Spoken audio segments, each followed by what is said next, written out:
This is Abigail Thurston. Abigail was sick for 20 years with CFS and fibro that started when she was 14 years old.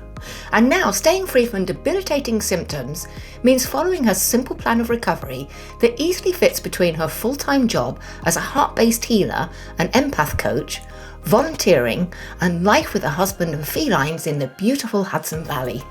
It looks like this.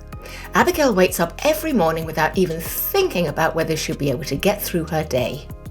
The days of exhaustion, uncontrollable symptoms and crashes are a distant memory. She creates the energy she needs and keeps her symptoms in remission with a tailor-made program that creates the conditions for her, not the diseases, to thrive.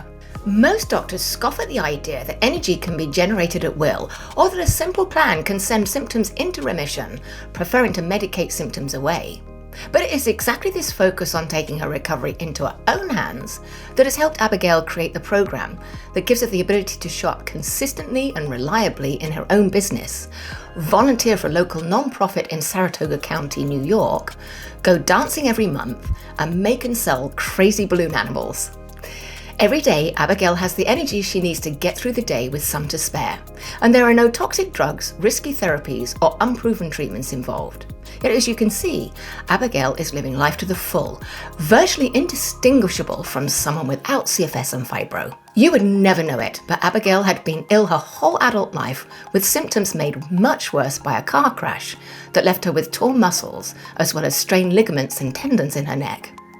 Incapacitating fatigue, weakness, dizziness, migraines, frequent infections, and a mouth that burned with every first bite of food or sip of drink tormented her.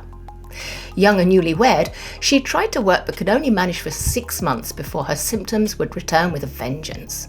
It was a slow burn until she finally collapsed, feeling utterly exhausted and run down by daily pain and unrelenting symptoms. She survived her ordeal, but not before her health and self-worth had deteriorated dramatically. It seemed her whole life was unraveling, and she sunk into a deep depression as she struggled to figure out how to handle her symptoms and juggle life as a newlywed. So what made the difference? Would you like to know how she went from a complete inability to live the life she wanted to becoming the amazing woman she is today?